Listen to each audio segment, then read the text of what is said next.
prendrai ici l'avis du syndicat national des enseignants et chercheurs.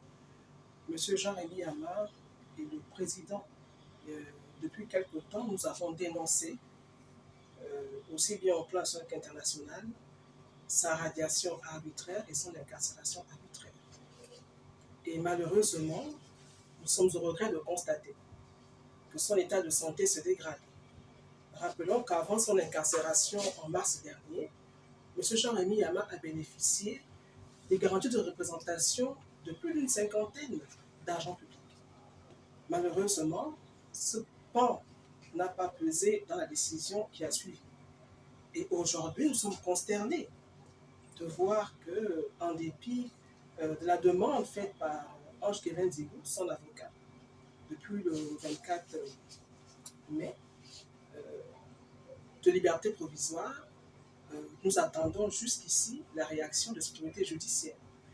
Nous voulons tout simplement dire qu'un détenu est privé de liberté, mais il conserve tous ses droits fondamentaux, dont le droit à la santé. Et ce droit est consacré par notre Constitution de la République gabonaise.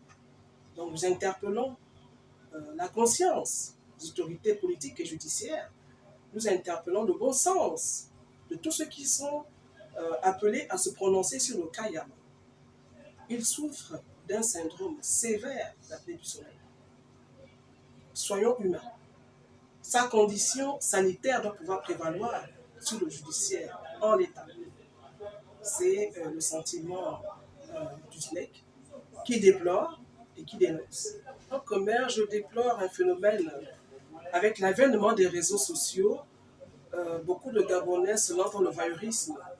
Donc nous voyons des personnes décédées des suites d'un accident de circulation, désarticulées au niveau des membres, et ces photos circulent sans égard aux familles. Et moi je dénonce, ces photos auraient pu servir uniquement dans le cadre d'un dossier soumis aux autorités pour montrer la gravité de son état. C'est vrai que ça marque les esprits, mais en même temps, je ne sais pas concrètement, c'est vrai que l'adhésion, on veut peut-être gagner l'adhésion de l'opinion, mais les faits sont suffisamment éloquents pour jauger de la nécessité de le libérer. Le dossier est vide jusqu'ici. Mais en tant que maire, non, je n'approuve pas ce genre d'acte. Nous voyons des personnes accidentées, des crânes défoncés, et sincèrement, non, je ne partage pas en tant que maire, et encore plus en tant que leader syndical, ce type de communication. Interpellons les autorités judiciaires et politiques du pays en disant que M. Jean-Rémy Yama n'est pas un délinquant. C'est un agent public gabonais qui a formé des générations de Gabonais à l'USTM. Nous interpellons ses collègues à faire preuve de retenue. Nous interpellons toute la corporation universitaire à dire que sa condition sanitaire doit prévaloir dans le cas d'espèce. Parce qu'il est malade, il a besoin de soins. Et ce statut de détenu ne saurait le priver de ses droits fondamentaux. Désolation. En ma qualité de défenseur des droits de l'homme, je constate que les autorités gabonaises brillent par une répression systématique, n'est-ce pas, des leaders d'opinion, dont Jean-Rémy Ama est la figure emblématique. Nous savons très bien et nous avons évalué cette situation aussi bien sur le plan juridique que sur le plan financier. Yama n'est redevable à personne. Yama est tout simplement un prisonnier politique, c'est un kidnapping politique. Il est emprisonné de façon arbitraire parce qu'il défend les droits civils et politiques, parce qu'il défend la démocratie, parce qu'il défend les droits syndicaux, parce qu'il est très engagé dans la défense des intérêts collectifs des populations gabonaises qui sont victimes, n'est-ce pas, de ce régime rétrograde. Et aujourd'hui, tout le monde est unanime à reconnaître que Yama est donc un détenu d'opinion et détenu de plus, aux côtés de Bertrand Zibi, un défenseur des droits de l'homme qui est très connu, qui fait un travail remarquable au niveau de l'éducation, au niveau de l'enseignement supérieur, au niveau syndical. Donc, nous demandons, ce que nous réclamons, c'est la cessation immédiate, hein, du harcèlement, parce qu'il est victime d'un harcèlement politique, un harcèlement judiciaire qui se traduit aujourd'hui par cette détention qui est tout aussi illégale que expression, n'est-ce pas, de la répression d'un gouvernement qui ne respecte aucun droit, qui viole les droits fondamentaux des citoyens. Bien que le Gabon soit État membre du Conseil des droits de l'homme des Nations Unies à Genève, mais ce pays ne respecte pas les droits de l'homme. Ce pays est coutumier aux violations des droits de l'homme, à la répression.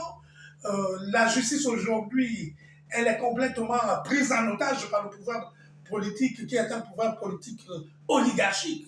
Au vu de ce qui se passe, donc l'appareil judiciaire est embrigadé, confisqué, manipulé et instrumentalisé. Le plus important aujourd'hui, c'est que le peuple est informé de la dégradation de l'état général de santé de M. Yama, qui est obligé de porter des appareils, mais qui ne sont pas aux normes.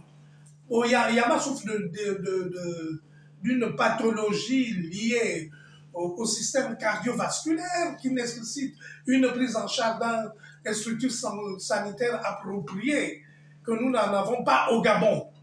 Et donc, nous, en tant que défenseurs des droits de l'homme, nous demandons au ministre de la Justice, parce que c'est un cas de détenu politique, c'est le ministre de la Justice qui est responsable de cette situation, qui est garant du respect, n'est-ce pas, des droits de l'homme au Gabon. Voilà un cas de violation des droits de l'homme. Donc, personnellement, en tant que défenseur des droits de l'homme, j'interpelle la conscience de Madame le ministre de la Justice, qui est magistrat, et qui est censé représenter le Gabon au Conseil des droits de l'homme, et qui ne se préoccupe pas des violations des droits de l'homme, qui ne dit rien quand les droits de l'homme sont violés, qui constate qu'il y a des violations des droits de l'homme dans les prisons, la répression, n'est-ce pas, la torture, elle est généralisée dans les prisons, dans nos lieux de détention. La prison centrale de Libreville est un camp de concentration, un camp de la mort. Madame le ministre de la Justice ne fait rien. Pour nous réclamons aujourd'hui la libération immédiate de M. Yama, la fin des actes de torture qu'il subit. Parce que la torture n'est pas seulement le fait d'être torturé physiquement, d'avoir... ce n'est nullement une manifestation physique, c'est aussi une manifestation psychologique. Si rien n'y est fait, nous risquons de perdre M. Yama et les conséquences pour le gouvernement seront dramatiques. Donc nous ne voulons pas arriver à cette extrémité. Voilà pourquoi nous demandons au ministre de la Justice, nous demandons au régime de libérer M. Yama. C'est un prisonnier politique, nous le disons et nous le clamons haut et fort. M. Yama est un prisonnier du régime d'Ali Bongo et nous demandons à ce régime de libérer cet otage politique et de libérer aussi tous les autres otages politiques, tels que Bertrand Zibi, qui subit depuis plus de 6 ans la répression de ce régime.